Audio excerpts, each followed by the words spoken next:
Glowing red eyes, an unmasculine voice, he reads too fast and likes old comic book stories, he edits poorly, he mashes.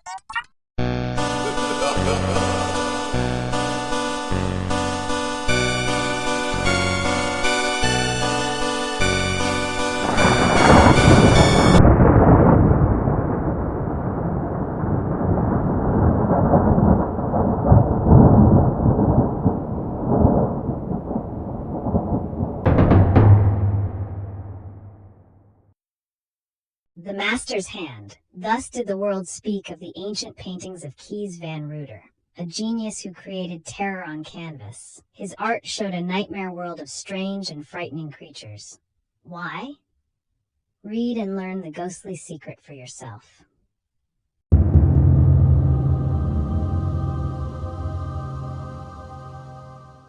Hello and welcome to this episode of Murder Incorporated. In this issue, we proudly bring you a timeless classic in horror comics called The Master's Hand. This comes to us from the pages of Adventures into the Unknown, Issue 2, published in November of 1948. It was published by the American Comics Group. It is a classic and rare. This is an independent production. Please like, comment, subscribe, share, donate, and visit our merchandise store. Every little bit helps. Our story begins.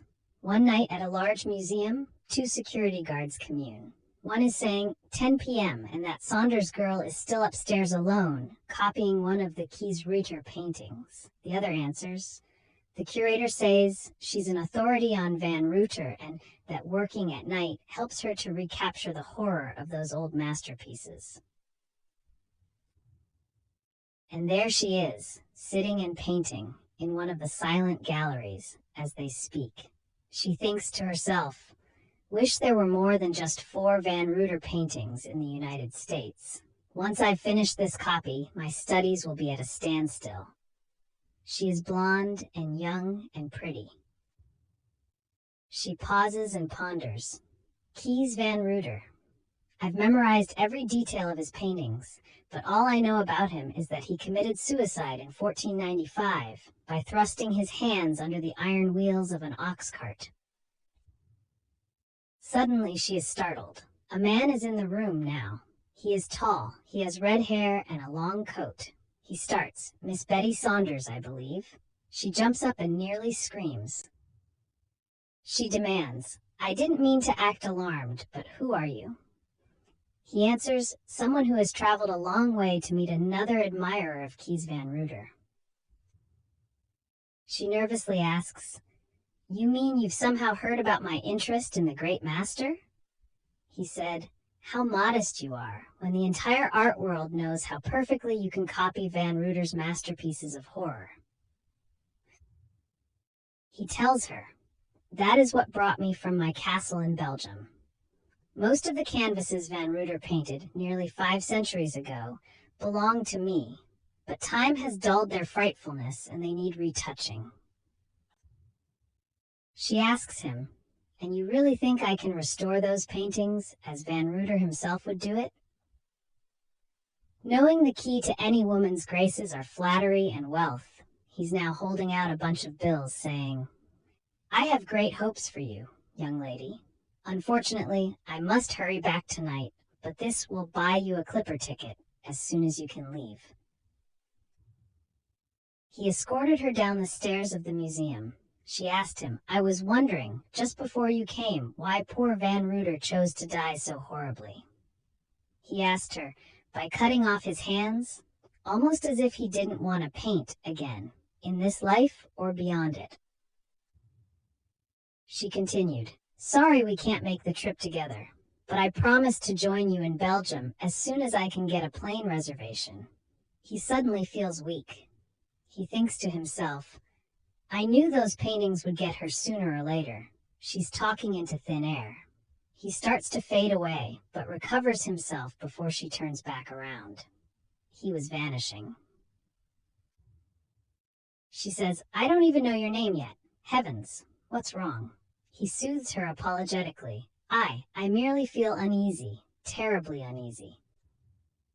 He turns to quickly leave her. He grabs his throat, coughing and whispering to himself, I can feel them, those cursed little things.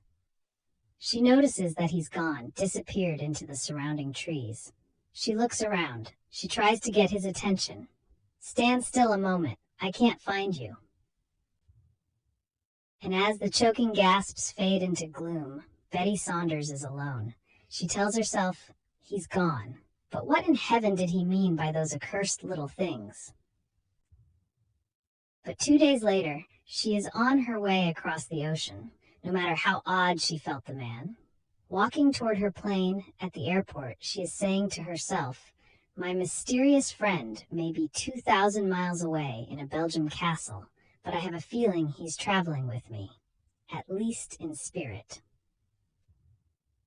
With big white feathered wings, he is with her. He is following the huge clipper plane across the Atlantic. When she arrives, it is several miles outside of Brussels. She appraises her destination. It's certainly a weird old roost. I thought gargoyles were only used to decorate medieval churches. She knocks upon the castle door as the gargoyle watches above, seemingly not really stone, but alive instead. The door opens. A man stands before her. She tells him, in chagrin, "Oh, I thought you were my friend, the owner." He replied, "You have been expected. Your chamber is ready." As the butler is lighting a candle, she attempts small talk. "I suppose your master has retired, but I would like a glimpse of those Van Rutter paintings."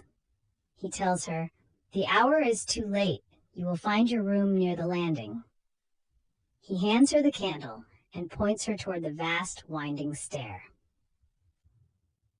She is nervous, so talking to herself again. Or maybe she is schizophrenic. She wasn't very bright, or she wouldn't have made it this far. She is saying, I could almost swear something moved into the shadows. Here's the sort of atmosphere I've always associated with Van Rutter. She arrived at the gallery, she presumed.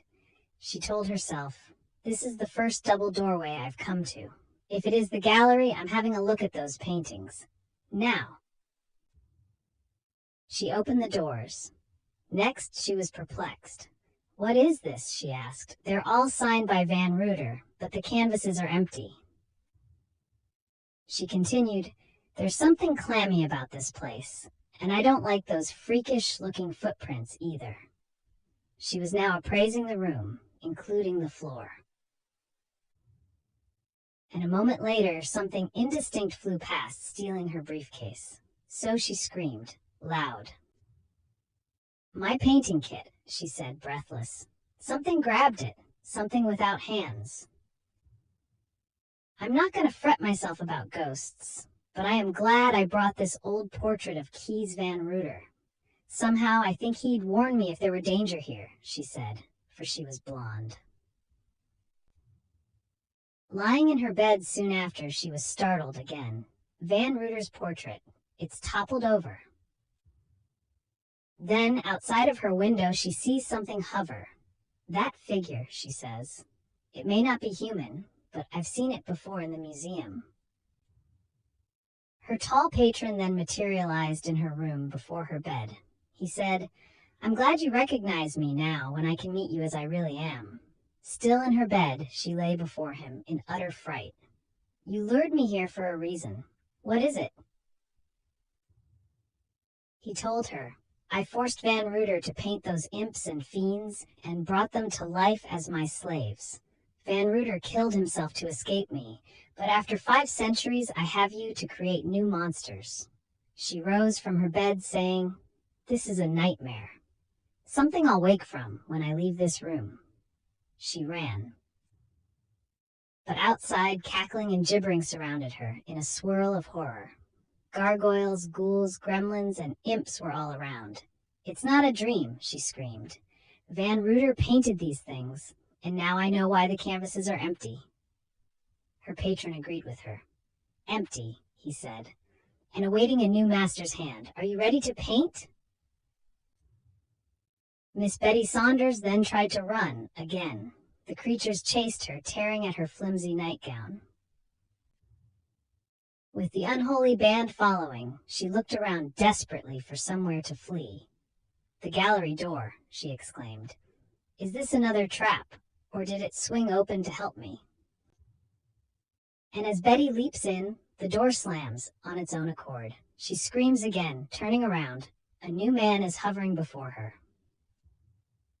She recognized this new specter. "Kees Van Ruder," she whispers. "I prayed you'd come," he said while barring the door. "I've been trying to work with the painting kit I snatched from you by holding the brush in my teeth." This ghost had no hands. "Paint?" she demanded. "You mean more of those things that are pounding outside the door?" He tried to explain. "Didn't I die to stop painting them? Listen, while there's still time." He continued to explain. "I learned in the spirit world that the ghoul's power will fade if his features are painted on canvas before midnight. Will you be my hands? Will you trap the fiend?" She said, "I spent years copying your technique, and maybe fate foresaw the reason." She asked him, "But is there time? Will the doors hold?" He said, "They're made of hazelwood, a charm against evil forces, until the moon sets, and tonight it sets at midnight. And as the minutes creep, the ghastly moon wanes. Hurry, hurry," Kees Van Ruder prodded her. So that, at midnight, the door crashed in. Her demonic patron and his horde were coming for her. Her demonic patron demanded, "Ha! What good did it do to cut off your hands, Van Ruder, when I've got someone who can paint as well as you ever did?" Van Ruder answered him, "Do you think so, fiend? Then perhaps you'll be interested in her newest masterpiece." The creature sees the painting, is immediately in a rage. "She's painted me, and that's my end." A quaking rocks the castle. The gargoyles, ghouls, gremlins, and imps stampede from every corner of the Belgium castle to fly into the painting that the girl had just finished. She congratulated Kees Van Ruder. "They're imprisoned on the canvases, just as you painted them," he agreed. "They have followed their cursed master to oblivion. And now—" He began to shimmer. She said, "Van Ruder, you're fading too. Please, don't go yet." "I'm free now," he told her. "Forget those scenes of evil terror and paint the things I wanted to paint. And when your brush falters, think of Kees Van Ruder and what you did for him." So that, several weeks later, Miss Betty Saunders was showing off her latest work. Her professor was congratulating her. "Wonderful portrait, Betty. But you'll remember the poor devil lost his hands?" "Maybe," she replied. "But as long as I live, as long as I paint, Kees Van Ruder will have hands."